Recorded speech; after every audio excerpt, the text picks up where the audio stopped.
last time we left off, we were talking about the armor of God. Finally, be strong in the Lord and in his mighty power. Put on the full armor of God so that you may take your stand against the devil's schemes. For our struggle is not against flesh and blood, but against the rulers, against the authorities, against the powers of this dark world, and against the spiritual forces of evil in the heavenly realms. Therefore, put on the full armor of God, so that when the day of evil comes, you may be able to stand your ground, and after you have done everything, to stand. Stand firm then, with the belt of truth buckled around your waist, and the breastplate of righteousness in place.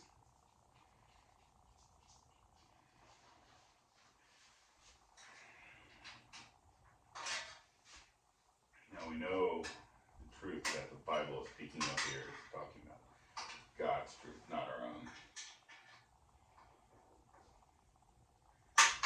But let's talk a bit about righteousness. I'm going to take off these shields, and I'm going to set up a wrap to go around my pipes. I think it should look pretty good when it's done.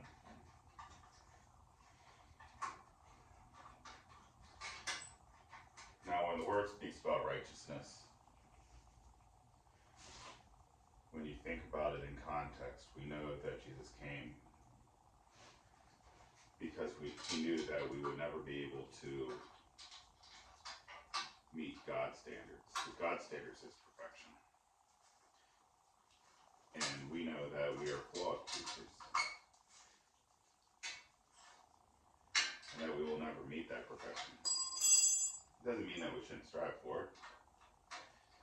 It doesn't mean that we shouldn't follow after Christ and do our best to emulate him. But it does mean that we have to realize that we'll never actually get there. And that's why he came, so that he could make us righteous in God's eyes through him.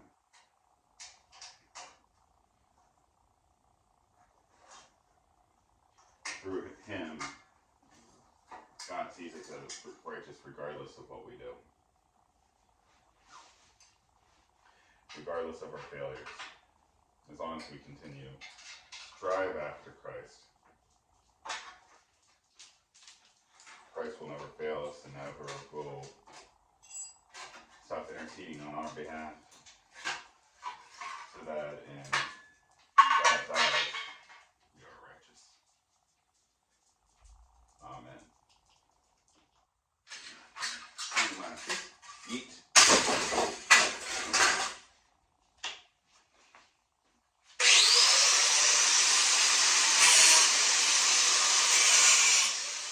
Alright, so this time we'll be going over controls and lights. Controls include levers and pedals, cables, hoses, throttle,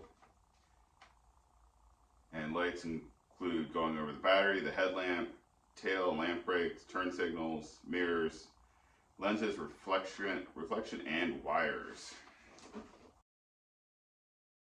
Going over controls, you want to check your brake lever, make sure that's not bottoming out. If it is, you probably need to bleed your brakes. I'll probably do a video on how to do that eventually, and I got a handy little tool that makes it a lot easier. You also want to make sure that your clutch fully engages and that you're able to shift correctly. We'll just pretend we're looking at the camera because I'm not that fancy.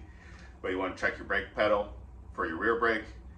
Same thing, if it's bottom out or you don't feel it braking, you can also roll your bike back and forth, making sure that your brake's engaging correctly.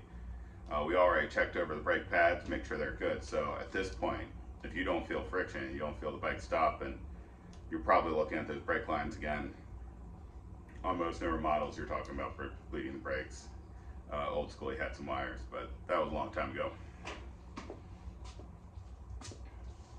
Other than that, you're looking at all your cables. You're making sure nothing's crimped, nothing's cut, nothing's fraying or breaking apart, dry rotted. You want to look at clutch cable as well. Take this off. And you want to check all your wires. Now, something that you definitely want to check is When you're looking at your wires, and I'll bring this in a little bit closer.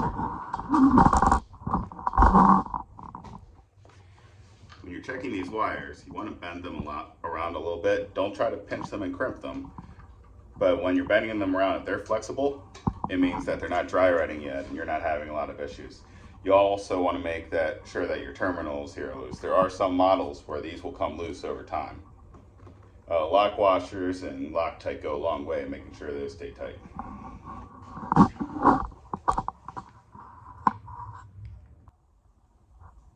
You also want to check your fuel line coming out of the pitcock here.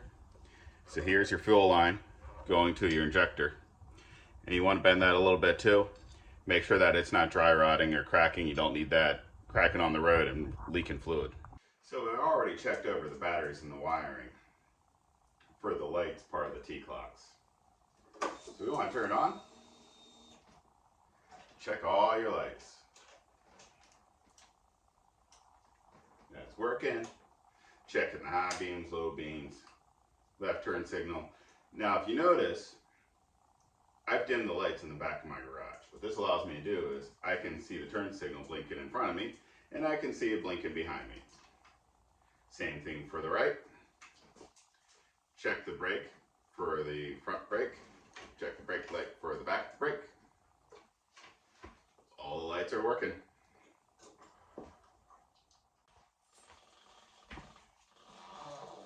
You also want to go around and manually check all your lenses.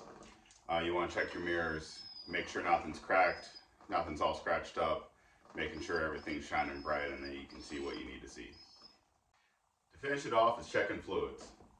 So two of which doesn't have a dipstick and you'll have to just change them out in order to know for sure how much you got in there.